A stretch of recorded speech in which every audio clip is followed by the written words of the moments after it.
une première en France. Une voie de covoiturage a été ouverte ce mercredi matin sur l'A48 entre Voreppe et Saint-Égrève. Elle est activée lorsque le losange blanc apparaît au-dessus de la voie. Retour sur le forum 5i dont la 23e édition vient de se tenir au World Trade Center de Grenoble. Le rendez-vous de l'innovation se penchait cette année sur la réduction de l'empreinte carbone. Et puis mercredi, c'est le jour des enfants, alors on vous emmène au Café des enfants à Grenoble qui fête cette année ses 10 ans. Pour les tout petits ou les plus grands, des activités colorées et des goûters nature. Bonsoir à tous, ravi de vous retrouver dans ce JT du mercredi 30 septembre 2020. Toutes les heures à partir de 18h, l'essentiel de l'actualité du Grand Grenoble en moins de 10 minutes. La lutte contre l'épidémie de Covid pourrait encore franchir un cap supplémentaire. Selon une information de nos confrères de France Info, Jean Castex devrait demander aux maires de Paris, Lyon, Lille, Toulouse et Grenoble, déjà en alerte renforcée, de durcir leurs mesures. Le Premier ministre a prévu de s'entretenir jeudi avec les maires de ces communes, les préfets et les directeurs d'agences régionales de santé de ces territoires. De nouvelles mesures seront mises en place, un bilan effectué au bout de quelques jours et l'État prendra le relais si ça ne fonctionne pas. Dans les zones d'alerte maximale comme à Marseille, ça s'est par exemple traduit par la fermeture des bars et des restaurants. Bientôt un nouveau sigle dans le code de la route, le losange blanc sur fond noir. En Californie, ça s'appelle le carpool, pour valoriser les conducteurs qui ne sont pas autosolistes ou possèdent un véhicule à très faible émission ou un taxi et tenter de réduire la pollution de l'air. Une voie de covoiturage est depuis ce mercredi en fonction sur 8 km de la 48, après le péage de Voreppe jusqu'à la sortie vers Saint-Égrève. C'est une première nationale, Lina Badreddine. Une nouvelle signalétique s'installe sur l'A48 dans le sens de Lyon vers Grenoble après le péage de Voreppe. Il s'agit de ce losange blanc sur fond noir qui indique l'ouverture de la voie de gauche réservée au covoiturage sur 8 km, une première en France. Elle s'active en période de pointe, lorsque les bouchons apparaissent, matin et soir, avec un logiciel qui calcule la vitesse moyenne des véhicules en permanence. Et lorsque cette vitesse atteint un certain plancher, c'est le PC Area à Nantes qui est averti et qui met en service cette voie réservée. Cette voie limitée à 50 km/h lorsqu'elle est activée est réservée aux véhicules de plus de 2 occupants, aux taxis et aux véhicules à émissions zéro carbone comme les voitures 100% électriques ou hydrogène. L'objectif de cette voie de covoiturage, c'est de massifier l'usage de l'infrastructure existante, c'est-à-dire d'augmenter le nombre de personnes dans les véhicules de façon à réduire le nombre total de véhicules et donc de réduire la congestion actuellement qu'il y a sur l'autoroute A48. En milieu urbain, l'occupation moyenne d'une voiture est de 1,06 personnes. Pour connaître le taux de remplissage des automobiles sur la voie réservée, ce radar compte le nombre de personnes à l'intérieur de chaque véhicule. Donc on a mis en place un système de comptage du nombre d'occupants et derrière il y a un panneau lumineux aussi qui s'affiche pour les véhicules qui ne sont pas autorisés à y circuler et qui dit « seul à bord, changer de voie ». Donc ça c'est une première phase si je puis dire et ensuite donc, il y aura une phase de contrôle-sanction puisqu'en fait si on circule sur cette voie sans y être autorisé, on risque une amende de 135 €. En attendant cette phase de contrôle-sanction, le radar permettra d'étudier la voie pour déterminer son impact sur l'évolution du covoiturage et sur l'environnement. Une voie du même genre devrait ouvrir à Lyon en fin d'année. Les écologistes ont choisi leur président. C'est Guillaume Gontard qui devient donc président du nouveau groupe écologiste Solidarité et Territoire au Sénat qui compte 12 membres. L'élu du Trièves, un divers gauche écologiste, était jusque-là rattaché au groupe CRCE à majorité communiste. L'Isérois a été préféré à Esther Benbassa, jugée trop radicale. C'est la deuxième fois sous la Ve République que l'écologie peut former un groupe au Sénat. Le forum 5i, rescapé des événements de la rentrée. Le rendez-vous organisé comme tous les ans depuis 23 ans au World Trade Center de Grenoble s'est bien tenu lundi et mardi avec une jauge respectée de 500 visiteurs. L'occasion de faire se rencontrer les acteurs de l'innovation, soutenir les entrepreneurs et l'écosystème local dans un contexte non seulement de Covid mais aussi de réchauffement climatique au long cours. Émilie Flamin.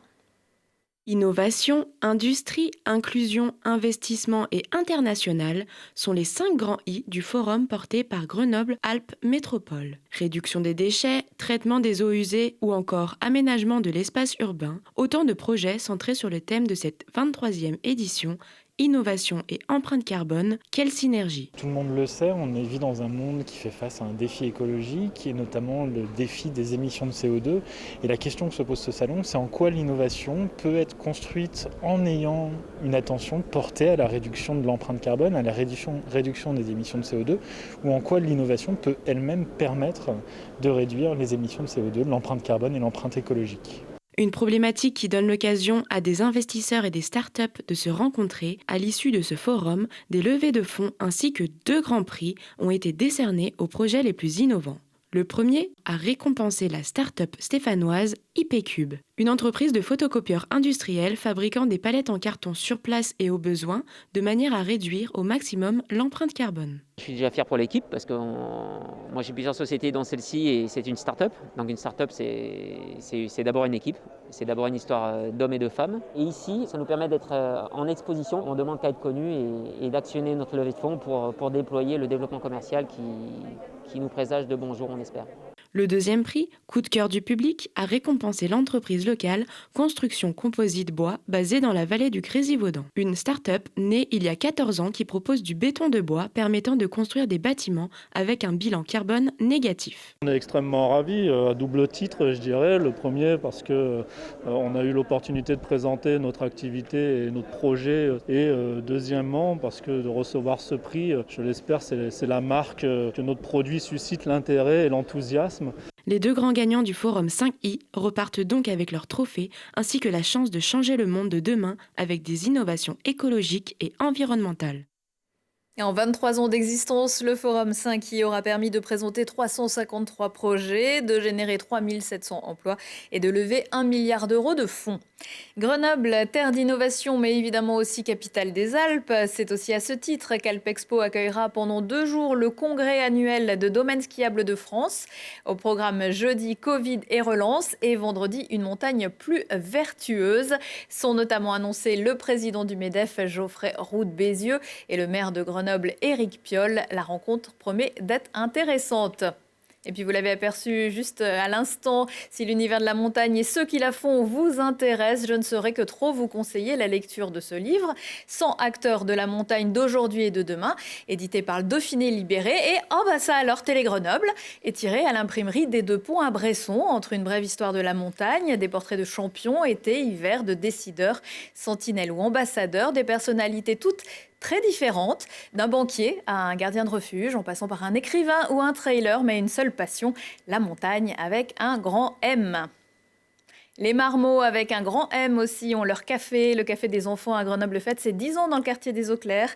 À l'origine de ce lieu, l'association La Soupape, venue pour l'événement La Rue aux enfants, finalement annulé à cause de la pluie. Lilian Veillé s'est finalement bien amusée avec ses nouveaux amis.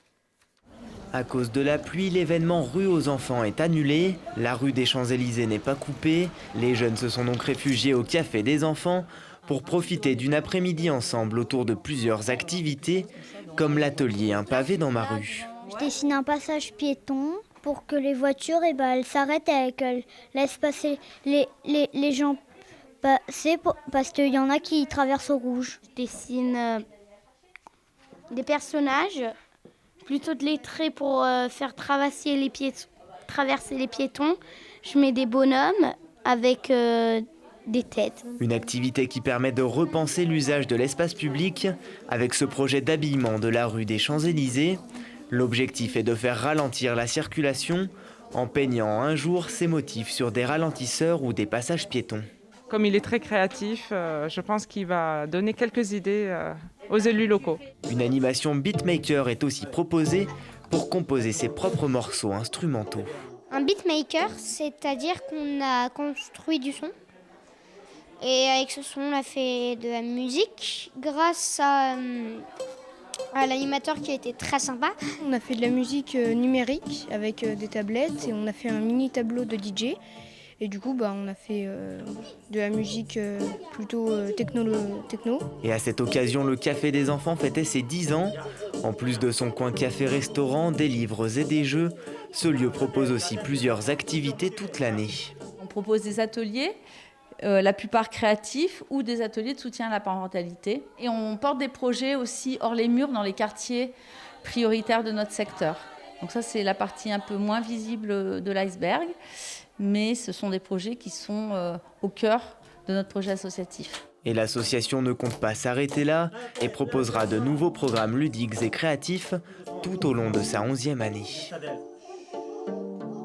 Et pour accéder aux ateliers, il faut adhérer à l'association, mais il est aussi possible de profiter gratuitement du lieu en passant jouer, lire ou simplement se rencontrer. À 20h15, 22h15, 23h15, si on parlait, aujourd'hui Thibault Leduc reçoit le comédien et réalisateur Tarek Boudali pour le film 30 jours max et Laura Maria, la petite fille d'Arlette Gruss, à l'occasion du passage du cirque Gruss à Grenoble. Prochain rendez-vous avec l'actu dans 1 heure et en replay sur télégrenoble.net. Excellente soirée à tous.